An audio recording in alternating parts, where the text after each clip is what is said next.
Okay, children, going ahead with chapter 7, we will have a look at a few extra sums. इसमें एक exercise 7.3 है, but now that exercise is deleted because the triangle formula is not there anymore. Of course, that exercise 7.3 was the easiest exercise as I told you before. Anyway, now we will do extra sums. When we do the extra sums, automatically almost all the questions of exercise 7.4 will also be completed. I'm sending you 2 pages. Today we will have a look at a few questions of the pages. Of course, in these pages, the question answers related to exercise 7.3 will not be done. Okay.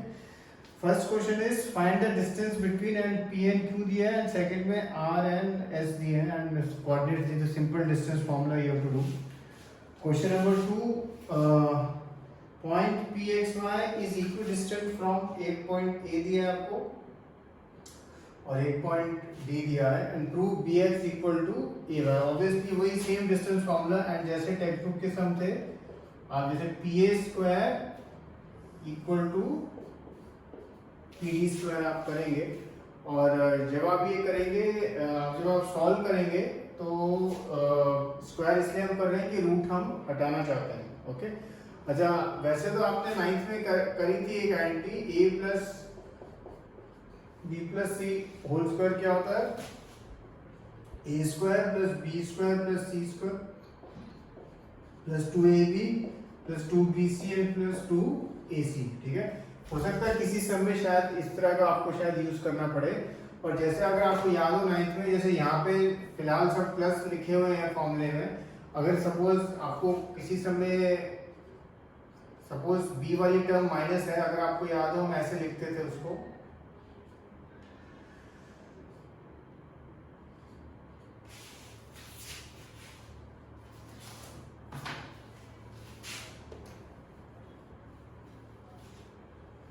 Suppose किसी सम में ऐसा है a minus B plus सी का whole square करना है. ठीक है, तो जब भी ये इस तरह का सम हो, अगर आपको याद हो हम फर्स्ट स्टेप a प्लस और b का ये माइनस में अंदर ले लेते हैं और प्लस c उसको चेंज नहीं करना है. और अब जैसे नॉर्मल जो फॉर्मूला है हमारा a square plus b square plus c square plus 2ab plus 2bc plus 2ac same he formula लगता है. तो पहले 3 टर्म्स में तो कोई चेंज नहीं आता है क्योंकि स्क्वायरिंग हो रहा है. और फिर जब 2ab होगा तो 2 into a और b अब क्या है यहाँ पे नेगेटिव है, तो automatic negative sign take care हो जाएगा. ठीक है, अगर इस तरह से कोई सम आता है. ये आपने आपके पास अगर 9th की टेक्स्ट बुक है तो आपने चैप्टर एक्सरसाइज 2.4 के बाद और उसके पहले है ये फॉर्मूला भी है एंड अपने एक्सरसाइज 2.5 के तो आपको समझ तो एक्सरसाइज 2.5 के जस्ट पहले है इनफैक्ट. एनीवे, तो जब आप ये करेंगे तो रूट हट जाएगा एंड देन आइडियली जब सब कुछ कटिंग वटिंग हो जाएगा बस ये रूट टर्म्स आपकी बचनी चाहिए. Okay, question number 3, find value of x if the distance between this and this is 5. तो ये तो अगेन टेक्स्ट बुक जैसे ही सम है. डिस्टेंस आपको दिया हुआ है 5 है, ऑब्वियसली इसका आप होल स्क्वायर करेंगे और यहाँ बीच में x2 माइनस x1 का square plus y2 minus y1 का स्क्वायर और अगेन इसको भी आप होल स्क्वायर लिखेंगे. ये 1 2 3 4 हैं, 4 टर्म्स में से आप देखोगे आपको 3 टर्म्स दी हुई हैं तो एक जो अननोन है वो निकल जाएगी. जब आप स्क्वायर करेंगे तो रूट आपका हट जाएगा. Question number 4, show that these 3 points are vertices of a equilateral triangle. Obviously आप तीनों वर्टिस दिए हैं आपको a b c, तो आपको बस ये शो करना है कि तीनों साइड्स इक्वल है, AB equal to BC equal to AC. Next है question number 5, show that these points are collinear. तो कोलिनियर में अगेन आपको बस देखते हैं sum of 2 sides equal to third side होगा, तो एक का A नाम दे देना, एक का B दे देना, एक का C दे देना और देखना किन्हीं भी 2 का सम इक्वल टू थर्ड आएगा. Question number 6, show that the vertices, these 4 vertices दिए हैं आपको 1 2 3 4 दिए हैं, are the vertices of a rectangle. तो जब भी इस तरह का सम आए एक तो आपको सबसे पहले इन वर्टिसेस को नाम दे देना A B C D. अब एक तो ऑपोजिट साइड इक्वल दिखा देना AB equal to DC and AD equal to BC and then उसके बाद डायगोनल्स इक्वल दिखा देना AC इक्वल टू BD। अगर ये आपने कर दिया then you can say yes the given figure is a rectangle।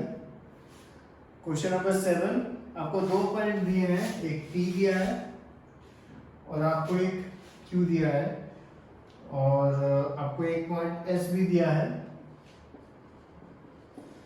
और आपको शो करना है show that 1/SP plus 1/SQ is independent of T। इस सब में बेसिकली आपको पहले SP निकालना है और SQ निकालना है, ठीक है। SP निकालना और SQ निकालना, और जब आप उनको ऐसे ऐड करोगे ऑटोमेटिकली जो T की टर्म्स हैं वो कट हो जाएंगी। एक चीज आपको सपोज ध्यान रखना, सपोज जरूरी नहीं इस समय आए, सपोज SP आता है T²/1 + T, ठीक है। SP आता है T²/1 + T, तो अगर आप 1/SP में सब्स्टिट्यूट करोगे तो वो उल्टा हो जाएगा, तो 1 + T ऊपर जाएगा और T² नीचे आएगा, ठीक है। वो 1/, ऐसे होता है 1/, तो ये उल्टा हो जाता है, ये ऊपर जाएगा ये नीचे आएगा, ठीक है। और जब आप इसमें करेंगे और इनका सब कुछ आपने ठीक से किया तो आपको ऑटोमेटिकली इंडिपेंडेंट ऑफ T आएगा। और एक चीज और, जब आप SP निकालेंगे सपोज ऐसा आता है रूट के अंदर T² + 2T + 1, तो इसको ऐसे रूट के अंदर छोड़ना नहीं है आपको देखना है कि क्या हम निकाल सकते हैं रूट से। जैसे फॉर एग्जांपल ये क्या होता है, ये बेसिकली T + 1 का होल स्क्वायर होता है, क्योंकि A + B होल स्क्वायर है, तो बेसिकली SP क्या आएगा T + 1। तो ऐसा होएगा इस सब में, तो उसको करना वो स्टेप अगर आप रूट में छोड़ देंगे तो सब आगे बढ़ेगा ही नहीं, तो रूट वाला जो एक स्टेप है वो आपको हटाना होगा। अब एक क्वेश्चन नंबर 8 पे आते हैं जो हम लास्ट डिस्कस करेंगे। क्वेश्चन नंबर 8 है, if the vertices of a equilateral triangle are this find the third vertex। Okay, ये जितने भी सम इन सब में सबसे लंबा सम ये वाला होने वाला है आपके लिए। सबसे पहले let the third vertex be xy, हमने बोल दिया let the third vertex be xy। इसके बाद इक्विलेटरल ट्रायंगल की प्रॉपर्टी क्या होती है, जो साइड रहती है AC will be equal to BC equal to AB, ये तीनों साइड इक्वल होंगी या इनका स्क्वायर भी मतलब इक्वल ही होगा, ठीक है। अच्छा, सपोज मैं AC निकालता हूँ, ठीक है, साइड AC, तो वही x2 - x1 y2 - y1, तो ये तो सीधा AC स्क्वायर आ रहा है, तो वो x² + y² आएगा, ओके। फिर साइड AB निकालता हूँ,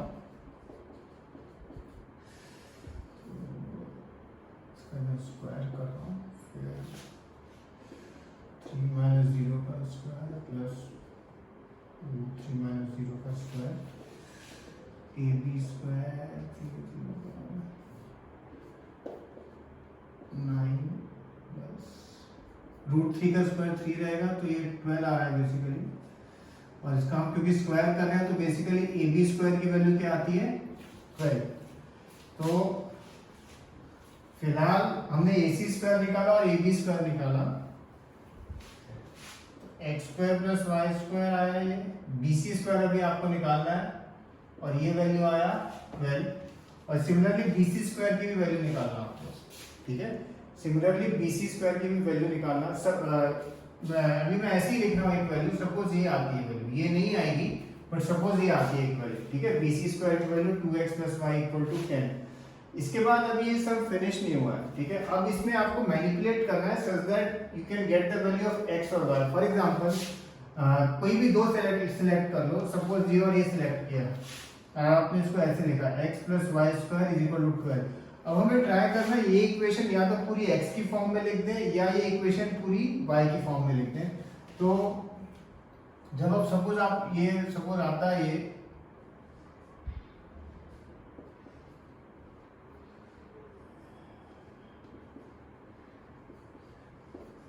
BC स्क्वायर की सपोज ये वैल्यू है, तो आप इसको 2x - + y - 10 को मैं इसके साथ ले गया, अब ये इक्वल टू 12 है। हम इन दोनों को बेसिकली इन दोनों को आमने सामने रख रहे हैं, BC स्क्वायर और AB स्क्वायर को हम आमने सामने रख रहे हैं। इनको जब आमने सामने रखा, जैसे 2x + y - 10 = 12, तो 2x + y, ये -10 वहां गया तो 22, और अब सपोज y की वैल्यू मैं लिखता हूँ तो 22 - 2x। तब इस तरह से जो y की वैल्यू है ये मैं फिर यहाँ सब्स्टिट्यूट कर सकता हूँ, ठीक है। x की जगह में y की वैल्यू सब्स्टिट्यूट कर सकता हूँ, फिर सब कुछ इन टर्म्स ऑफ x आ जाएगा।